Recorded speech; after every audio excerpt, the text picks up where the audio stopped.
오늘 본문은 마지막 날에 대한 그런 마지막 가르침입니다. 이 종말에 대한 가르침이 어떻게 시작됐냐면 24장 3절에 제자들이 예수님께 그렇게 물어보죠.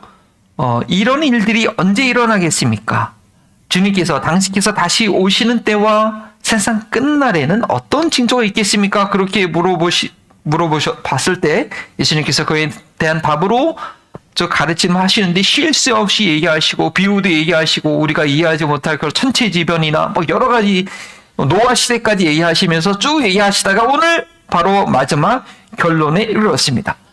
그런데 그 마지막 내용은 역시 마지막답게 최후의 심판에 관한 한 장면을 얘기하고 있습니다. 오늘 말씀은 이렇게 나옵니다. 모든 민족들이 주님 앞에 서게 된다. 주님께서 영광의 보좌에 앉으시고 모든 민족들이 그 앞에 서게 되고 그리고 영생과 영벌의 최후치에 정해진다. 그게 정해진다는 내용인데 이것은 마치 요한계시록 20장의 백보자 심판 장면과 매우 흡사하죠. 요한계시록 20장에 보면 백보자 흰보자인데 백보자라고 우리 얘기하죠. 모든 큰 보자가 있고 죽은 사람들이 큰 자나 작은 자나 다 그 앞에 다시 나서 그 앞에서 자기가 행한 대로 심판을 받습니다. 큰 책이 있는데 책이 두 가지, 하나는 생명의 책이고 하나는 행위록이라고 해서 모든 사람들의 행위가 다 그 가운데 기록되어 있고 그대로 심판에 받는데 뭐 저희 사람들이 다 그렇죠. 생명록에 이름이 기록되어 있지 않으면 그 행위록에 기록된 대로 심판받으면 다 불못에 이제 빠지게 되는 그런 구체적인 내용이 요한계시록에 있습니다. 그 내용과 상당히 비슷하죠. 그래서 종말론. 그래서 이 마지막 날에 대한 가르침은 이 구원받을 자의 그런 모습에 대한 또 이렇게 설명이 됩니다. 마치 행위록을 보고서 그 행동을 다 조사하듯이 오늘 예수님께서 아주 조목조목 양과 염소들에게 얘기를 하고 계십니다. 근데 저희는 마지막 날이 언제인가, 마지막 때가 어떤 일이 일어날 것인가에서 궁금할 게 아니라 지난 주일 달란트 교육 말씀드렸듯이 누가 구원받은 자의 모습으로 하루하루를 신실하게 살아가는 것이 중요하다는 것입니다. 오늘 마지막 결론 말씀도 그것이고요. 오늘 본문은 제가 특별히 아주 좋아하는 그런 성경 말씀입니다. 왜냐하면 오늘 말씀을 통해서 그리스도인의 삶이 무엇인지 또 구원에 대한 이해를 좀 더 깊게 해주는 그런 말씀, 저에게는 그런 말씀이 되었기 때문입니다. 내용 자체는 그렇게 어렵지 않습니다. 뭐 특별히 설명이 필요하지 않는 말씀입니다. 그런데 그 내용을 그냥 그대로 받아들이기는 쉽지 않습니다.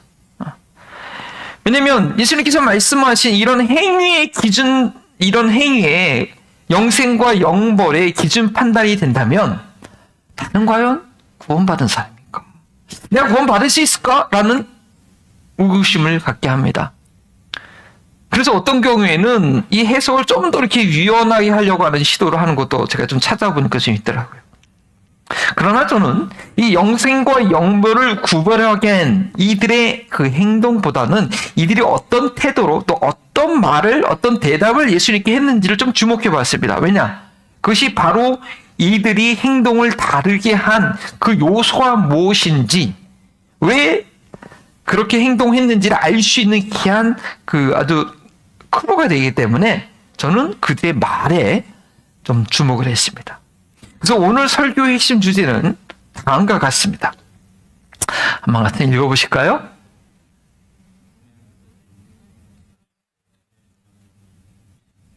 네.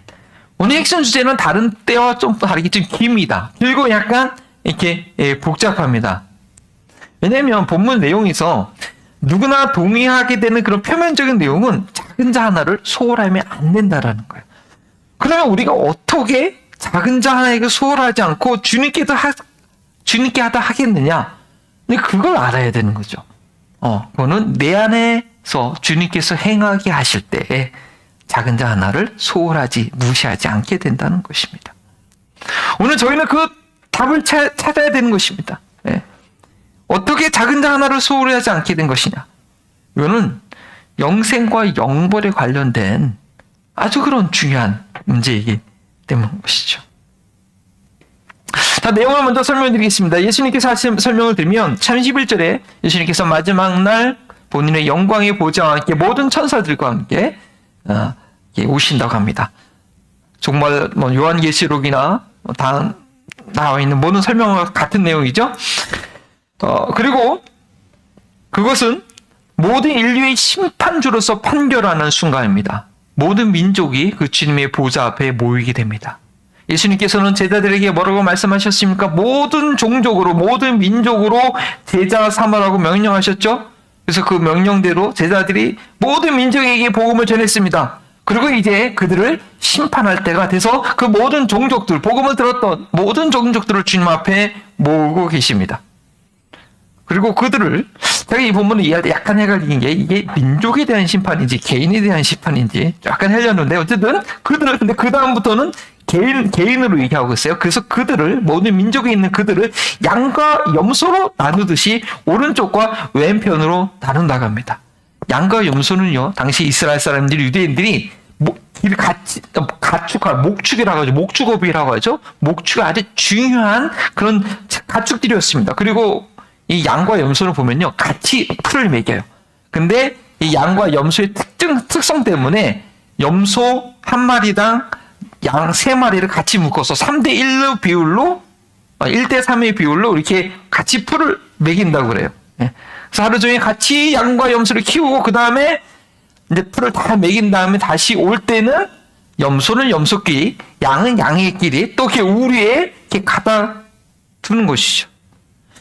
양과 염소를 가르듯이 그들을 가른다는 것은 양과 염소가 같이 풀을 먹었어도 이제 나중에 집에 돌아올 때는 각각의 우리에 두는 것처럼 의인과 악인이 인생의 마지막에는 확연히 구분이 된다는 것입니다. 양은 임금의 오른편에 두었고 염소는 임금의 왼쪽에 두었습니다. 예수님은 만왕의 왕이시죠. 여기서 비유해서 임금이라고 표현했는데 바로 예수님은 만왕의 왕입니다. 온전한 통치권을 행하는, 그 통치권에 모든 백성들이 복종하는 그런 왕이십니다. 그 예수님께 순종하는 이들은 그의 백성된 양이고, 순종하지 않는 이들은, 주님의 주권에 순종하지 않는 이들은 고집센 염소와 같은 마귀의 자식이었습니다. 먼저 오른쪽에 있는 양들에게 복을 선언하십니다. 앞으로 나와서 이 세상이 시작될 때부터 너희들을 위해서 준비한 이 나라를 받으라. 천국의 시민권을 받으라. 하나님의 공률과 사랑과 평화가 다스려지는 그 나라에 너희는 당당한 시민이다. 너희를 위해서 이 나라를 하나님께서 예배하셨다. 이사야 선지자가 예언했던 그런 꿈의 동산. 네. 지금 많은 사람들이 미국에 들어오려고 그렇게 막 노력을 하는데, 뭐 미국이 그렇게 완전한 나라인지는 모르겠지만 어쨌든 많은 사람들이 부러워해요. 네. 그러니까 하나님의 완벽한 나라, 이 나라에 너는 마음껏 누릴 수 있다. 라고 이렇게 복을 주십니다. 왜냐, 그들은 예수님께서 배고플 때 먹을 것을 주었고, 목마를 때 마실 것을 주었고, 머물 곳이 없을 때 머물 곳을 제공했고, 입을 것이 없을 때 입혀주었고, 병들었을 때, 옥에 갇혔을 때 찾아와 예수님을 이렇게 돌보았다고 합니다. 하나님의 사랑과 긍휼, 정의가 다스리는 그런 하나님 나라의 시민이었음을 증명이 되었기 때문입니다. 그러나 왼쪽에 분류된 이들에게는 정반대의 말씀하시죠. 그들을 저주하십니다. 그들이 가야 할 곳은 마귀와 하나님을 대적했던 그 타락한 천사와 함께 3분의 1이 다 타락해 놨는데 그 귀신들, 그 졸개들이 최후에는 갇혀야 되지 않습니까? 그래야지 하나님 나라가 완성되지 않습니까? 그들이 갇혀야 할 그곳에 너희들도 그곳으로 가라. 참 너무나 안타까운 거예요. 하나님의 형상대로 지음받은 하나님의 귀한 자녀들이어야 되는데 마귀를 따라가서 그것에 갇혀야 할 천사가 되고 말았습니다. 그 영원한 불못이라고 하셨죠. 너무나 끔찍한 선고입니다. 왜요? 그들은 예수님께서 외롭고 춥고 배고프고 아프고 갇혔을 때 모른 채 했던 이들인데 결국 그런 예수님과 상관없는 자들이었기 때문입니다. 우리가 인간적으로도요, 평상시에 이렇게 관계가 있는 줄 알았는데 막상 내가 힘들고 어려울 때 외면하면요, 어때요? 나중에 그들하고는 더 이상 관계 안 하죠. 관계가 나하고 상관없는 사람이었구나 라고 하는 거죠. 예수님도 마찬가지. 예수님이 어렵고 힘들고 그럴 때 그들을 외면했던 자들이라는 거예요. 근데 이렇게 내용만 본다고 한다면 영생을 위한 삶이 참 쉽지 않구나라고 생각하게 됩니다. 물론 생명의 길은 좁은 길입니다. 그러나 문제는 이 내용을 단순히 윤리적인 차원으로만 보면 가난하고 연약한 자를 돌봤느냐, 그 작은 자 하나를 돌봤느냐, 돌봐주지 않았느냐, 이렇게만 보면 구원이 마치 나의 행위에 달린 것처럼 느껴지기 때문입니다. 이것은 타 종교에서 가르치는 것처럼 영생을 얻기 위해서는, 복을 받기 위해서는 선한 삶을 살아야 된다는 내용으로 받아들이기가 쉽습니다. 이슬람에서도요, 구제를 상당히 중요합니다. 그래서 이들의 5대 교리 중에서 자크트라고 수입에 얼마를 꼭 내야 돼, 11조처럼. 그 구제를 되게 강조해요. 이 세상에 있는 모든 종교는, 고등 종교는 사이비가 아닌 이상은, 이 교회가 사이비가 돼가면 참 이 문제인데, 사이비가 아닌 이상은 다 선행을 강조합니다. 그 가르칩니다. 선행을 해야 된다고 합니다. 근데 오늘 예수님께서 하신 말씀은요, 그 행신들은 보편적인 구제, 그 세상보다도 어쩌면 더 높은 수준이에요. 아주 작은 자 하나에게 한 것이 곧 나에게 한 것이라고 말씀하면서 그것을 놓쳤을 때 문제가 되고 있음을 말하는 것 같아요. 염소로 분류된 이들도 자신들도 예수님께서 말씀하신 대로 선한 행위를 했다고 주장합니다. 그런데 작은 자 하나에게 하지 않았기 때문에 영벌에 처해졌습니다. 반면에 양으로 분류된 이들은 자신들이 언제 그런 행동을 했냐고 도리어 여쭤봤죠. 근데 예수님께서 내 형제들 가운데 저렇게 작은 자 하나에게 한 것이 곧 내게 한 것이라고 말씀하시면서 그들을 칭찬해 주셨습니다. 하나님 나라의 백성으로서 어려운 일들을 돌아보는 것은 너무나 당연한 것인데, 그것 위에 저희가 소홀히 하기 쉬운 작은 자 하나까지 놓치지 말아야 한다는 그런 요청입니다. 그래서 상당한 윤리적인 부담감을 주는 요구입니다. 그래서 이 부담감을 약간 덜어주는 그런 해석이 있더라고요. 제가 옳다고 하는 얘기는 아닌데 한번 들어보세요. 어떻게 해석하냐면, 예수님께서 여기서 말씀하신 작은 자는 누구냐? 예수님을 믿는 제자들을 말한다는 거예요.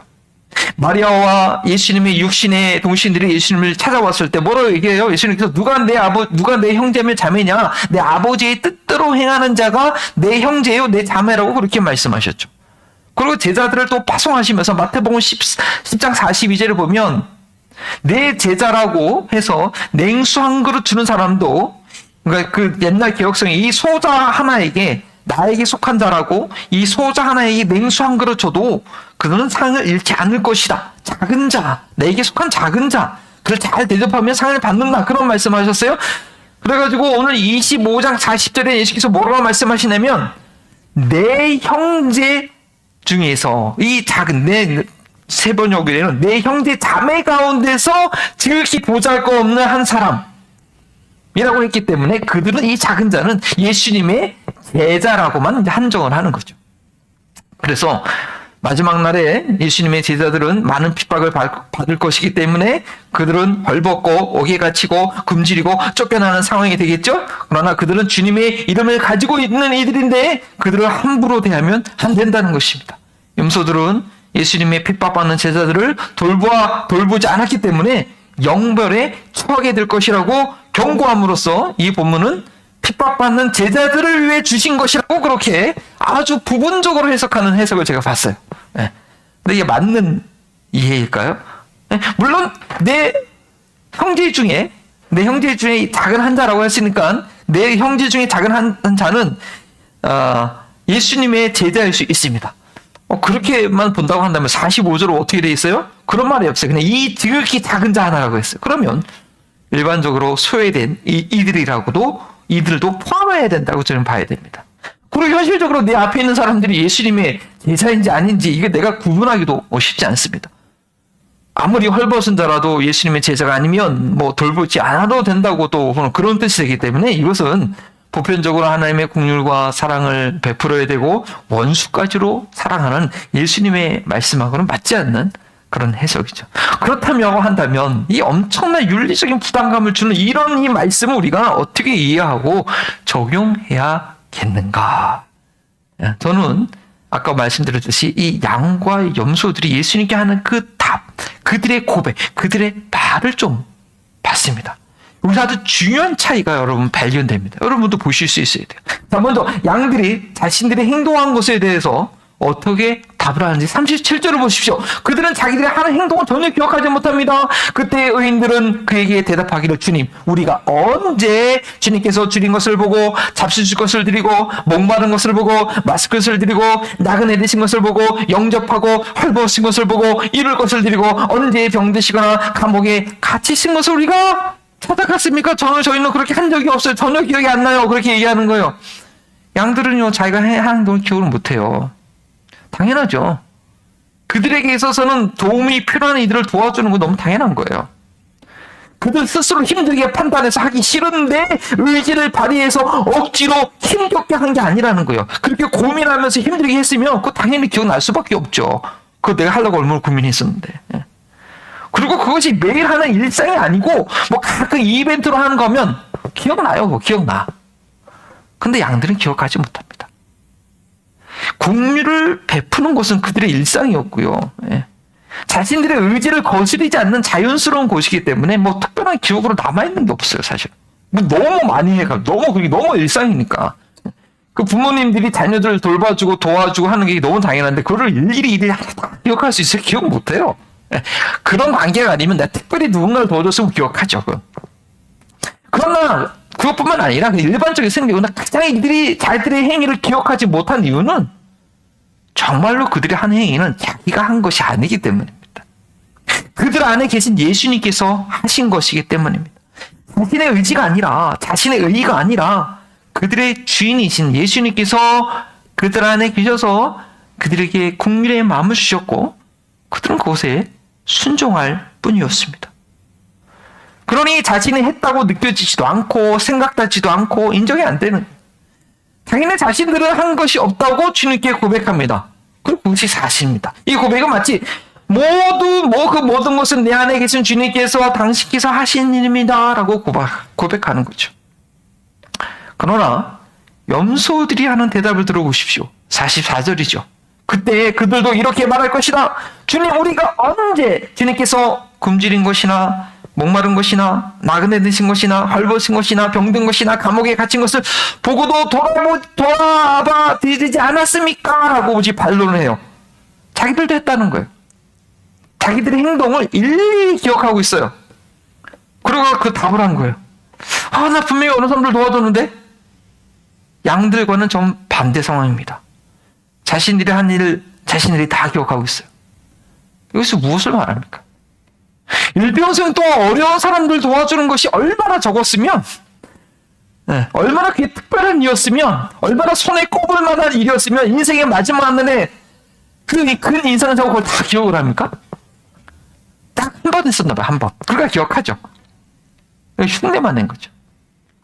근데 가장 중요한 것은 이 염소들에게 가장 큰 문제는 뭐냐면 그 모든 선행을 자신의 의로 여기고 있었다는 거예요. 이것은 일반 종교와 윤리에서 가르치는 거하고 다를 게 없어요. 좋은 보상을 위해서 선행을 한 겁니다. 천국 가기 위해서 선행을 한 것입니다. 자기의 의를 쌓기 위해서 한 것입니다. 그게 얼마나 힘들었겠어요, 그게. 이것이 선행인지 아닌지 스스로 판단해야 됩니다. 이 사람이 정말 예수님의 제자인지 아닌지, 저 사람이 정말 작은 자인지 아닌지 스스로 판단하고, 때로는 아닌가 봐 정죄하고, 그렇게 하다 보면 어떻게 해요? 작은 자랑 놓치게 되는 거예요. 최후의 심판자는 예수님이신데 자신이 판단했으니 놓칠 수밖에 없는 것이죠. 참 이번 주에 제가 두 가지 원고에 없는 내용인데 두 가지 일이 있었어요. 그 뭐냐면 저희 지난주 설교 중에 제 자살에 관한, 왜 자살하게 됐나 그런 얘기 있었잖아요. 근데 카톡창에 무슨 카톡이 있었냐면 NC 이웃사랑이라고 좀 어려우신 분 도와주기 위해서 만들었던 오픈 카톡창이 있었어요. 그건 아무나 들어올 수 있거든요. 오늘 거기 딱 어떤 사람이 들어온 거예요. 이상하다. 여기 보니까 노스키랑 사신 분도 아닌데 그 카톡창 제가 만들었거든요. 그래서 이상하다. 그래서 여기는 미국입니다. 그래서 그냥 저 개별적으로 카톡 한번 줘보세요 했죠. 그래서 딱 대화를 해보는데 이 사람이 자살 충동이 있는 거예요. 이렇게 문장이 죽고 싶다는. 근데 그냥 냅두면 안 되잖아요. 모르는 사람인데 이거 또 어떡하지? 그렇다고 그런 메시지가 떴는데 그걸 외면할 수도 없고. 그래가지고 계속 카톡 하면서 이제 얘기하면서 이제 막 기도도 해드리고, 어디 사시냐고, 수원에 하신대. 오케이. 그러면 제가 수원에 아시는 분 지인한테 연락해가지고, 모르니까 한번 방문해보게 하라고. 그렇게, 나름대로 최선을 다했어요. 해가지고, 다행히 딱 보니까 있어. 몇 분 있어. 그 전우한테 연락해가지고, 뭐 설날이었는데, 그날이. 근데 그분이 이제 연락해봤어. 근데 전우님이 목사님, 아무래도 이분 이상해요. 그런 거예요. 그런 경우가 많잖아요. 그래서, 그래도 이 사람이 자살 충동이 있다는데 어떻게 해서, 알겠다고. 왜? 근데 그 다음에 이게 오는 카톡이 보니까 난 저한테 오는 카톡이 이게 아무래도 이상해요. 제가 봐도. 그래도 또 요번 주 설교 준비가 작은 자 하나 이거 아니에요. 그러니까 그냥 이거를 그냥 또 무시하기로 해도 마음이 꺼름직한 거예요. 그래서 수원에 있는 또 다른 분한테 연락해가지고 이분 한번 좀 찾아가 볼 수 없겠냐. 그랬는데 뭐 결국은 제가 아무래도 속은 것 같아. 그래가지고 그냥 그 카톡장 닫아버렸어요. 근데 뭐 이런 게 있는 거예요. 이런 게. 이거 내가 어떻게 해야 되는 거예요? 이거 뭐는 그냥 주님이 인도하신 대로 해야 되는 거죠. 예. 그리고 또 이번에 더렘에 갈 일이 있었어요. 더렘에 근데 더렘에는 노숙자들이 많거든요. 예. 사거리에 딱 섰는데 저는 이제 노숙자들 보면 장애인들은 무조건 도와주는 게 철칙이에요. 예. 저한테는. 근데 딱 잘 섰는데 저 앞에 보니까 이게 팔 한쪽이 없는 분이 있네? 어떡하지? 돈이 어딨지? 근데 딱 생각난 것이 제 지갑에 20불짜리 캐시가 있었어. 예. 진짜 하필이면 20불짜리냐 그런 생각이 드는 거야. 이거 어떡하지? 그래서 고민하다가 그래도 이거라도 드려야지 하고 이제 차가 이제 신호에 걸려 있는데 나한테 오면 드리고 뭐 지나가면 어쩔 수 없는 거야. 그래가지고 이게 지퍼에서 뺐는데 신호등이 해가지고 그냥 지나갈 수밖에 없었어. 그래서 다음부터는 그냥 쉽게 끊을 수 있도록 1불짜리를 차 앞에 두고 다녀야겠다. 그러면서 근데 왜냐면 그때는 내가 20불짜리고 아니고 생각 안 하고 곧바로 빼서 드렸으면 드릴 수 있었는데 순간 고민했다니까. 이거 20불짜리인데 순간 고민한 거야. 그래서 이제 뭐 요번 주 설교를 들고 이거 보면서 혹시 내가 이 작은 자 하나를 내가 지금 이거 외면한 게 아닌가. 제 나름대로 이제 그 수원에 있는 그 사람이나 이 덜에 있는 그 팔 한쪽 없는 분을 보면서 제 나름대로 이제 찔림이 됐던 거죠. 그런데 이것을 내가 판단하고 내가 하려고 한다면 그건 아니고 내 안에 계신 주님께서 뭐든지 하게 해야 된다는 것입니다. 이런 내가 의식적으로 어떤 선행을 해야 된다, 안 해야 된다, 이런 부담감, 이런 것이 아니라, 왜냐면 인간의 행동으로는, 인간의 의로는 하나님의 영광에 이를 자가 없습니다. 믿음으로 하나님의 자녀가 된 이들은요, 그냥 하나님의 의를 얻은 자답게 행동할 뿐이고, 그 모든 선한 행실은 자기의 것이 아니고 예수님의 것이죠. 그것이 구원과 선행의 관계입니다. 결코 선행을 부정하는 건 아니지만 그 선행은 나의 선행이 아니라 우리 주님께서 내 안에서 행하시는 것이고 나는 그것에 순종하는 자이기 때문에 당연히 그런 삶의 열매가 있게 되는 것이고 그런 삶의 열매가 없으면 그 사람의 주인이 예수님인지 아닌지 우리는 한번 돌아봐야 된다는 것이죠. 결코 복음은 선행을 부정하지 않지만 어떻게 인정하느냐를 잘 알아야 됩니다. 세상의 종교와 윤리에서는요, 선한 행실을 한 사람을 높이고 아주 대단한 사람으로 추세웁니다. 그래서 천주교에서 천주교에서는 so many saints, 천주교에서는 아주 착한 사람을 성인으로 추대하고 그 성인을 통해서 예수님께 좀 잘 봐달라고 그렇게 하는 그런 생각도 있잖아요. 근데 이것은 성경의 진리를 아는 이들에게는 이건 아주 수준 낮은 이해와 행동에 불과합니다. 요한복음 3장 16장 너무 중요한 말씀이죠. 요한복음 3장 16절을 그것을 통해서 복음을 진정으로 경험한 이들은 우연의 일치인지 모르겠지만 요한 3장 16절도 경험하기 때문입니다. 요한일서 3장 16절이 무엇입니까? 우리 같이 한번 읽어볼까요? 그리스도께서 우리를 위하여 자기 목숨을 버리셨습니다. 이러므로 우리가 사랑을 알게 되었습니다. 그러므로 우리도 형제 자매를 위하여 목숨을 버리는 것이 마땅합니다. 형제 자매를 돕는 어려운 형제를 돕는 것뿐 아니라 그들에 위해서 목숨을 버리는 것이 뭐 숭상받을 만한 대단한 일이라고요? 아니요. 마땅한 일이라는 거예요. 그리스도의 사랑을 아는 사람이라면 하나님이 나를 어떻게 사랑하시고 나를 구원하시 그 사랑을 경험하고 그 사랑 가운데 있는 자라면 그건 너무나 당연히고 나도 형제를 위해서 목숨을 버리는 것이 너무나 당연하고 누구든지 해야 되고 할 수 있는 일이라는 것입니다. 이것이 기독교의 윤리, 이거 세상 종교와 비교할 수 없는 차원의 일이요. 내가 하는 게 아니고 내 안에 있는 그리스도께서 하시는 것이니까. 마지막 날 심판대 앞에서 예수님 앞에 섰을 때 나는 과연 오른쪽에 서 있게 될까? 왼쪽에 서게 될까? 예수님께서 오른쪽과 왼쪽으로 나눈 기준을 내 평생의 삶을 평가해 볼 때, 그 기준을 평가해 볼 때 여러분 마음 가운데 확신이 없고 두려움이 생깁니까? 나는 그렇게 가난하고 헐벗은 사람들, 옥에 갇히고 병실에 있는 분들 찾아뵌 적도 없는데 이제부터 열심히 이제 해야지. 그러나 양들이 한 대답을 기억해 보십시오. 그들은 그렇게 한 적이 없다고 말합니다. 내가 했다고 기억나는 것이 우리의 문제예요. 내가 언제 그런 일 한 적 없다고 따진 연소들은 영원한 불에 던지시게 됐습니다. 왜요? 그들은 자신의 의가 안 돼 있었으니까요.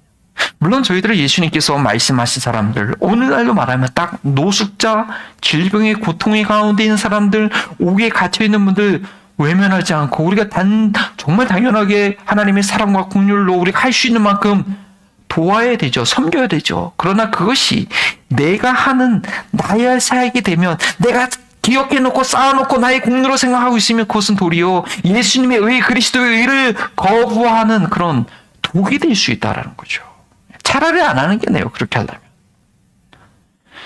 오늘 예수님께서 말씀하신 그 작은 자 하나를 놓치지 않는 삶이 되려면 오늘 핵심 주제 말씀처럼 예수님께서 내 안에 계셔서 예수님께서 하시는 것이 되게 되어야 합니다.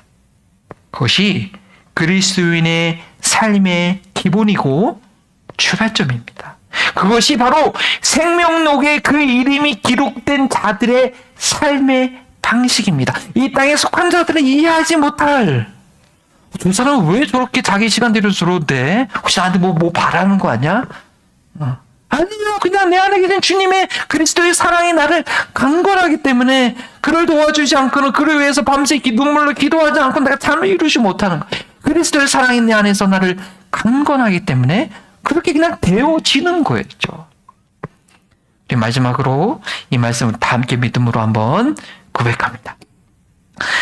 나는 그리스도와 함께 십자가에 못 박혔습니다. 이제 살고 있는 것은 내가 아닙니다. 그리스도께서 내 안에서 살고 계십니다. 내가 지금 육신 가운데 살고 있는 삶은 나를 사랑하셔서 나를 위하여 자기 몸을 내어주신 하나님의 아들을 믿는 그 믿음에서 살아가는 것입니다. 아멘. 기도하십니다. 하나님 감사합니다. 정말 우리가 침례받을 때 했던 이 믿음의 고백, 이제는 더 이상 내가 사는 것이 아니요 내 안에 그리스도께서 살아계시다는 것, 하나님 우리 삶의 작은 부분을 통해서 날마다 확인되어지고 주님 여전히 나와 함께 하시는군요, 나를 주장하시는군요, 기뻐할 수 있는 저희를 되게 하여 주옵소서. 아버지, 우리가 아직 육신 가운데 있는지라 주님의 주권을 인정하지 못하고 어리석게도 어리석은 양들처럼 격길로 갈 때가 있습니다. 사망의 길로 갈 때가 있습니다. 이 세상 썩어질 것으로 갈 때가 있습니다. 주님, 그때마다 불쌍히 여겨주셔서 평생 주님의 음성을 듣고 내가 하는 것이 아니라 주님을 따라가는 그런 저희의 삶, 또 그런 삶을 살아가게 하는 저희 남은 십자가 제자교회 되게 하여 주옵소서. 조금이라도 나의 의를, 조금이라도 우리 교회의 자랑을, 교회의 일을 세우는 그런 어리석은 발베탑을 쌓는 그런 삶 되지 않도록 주님 도와주시옵소서. 감사하며 예수님의 이름으로 기도합니다. 아멘. 감사합니다.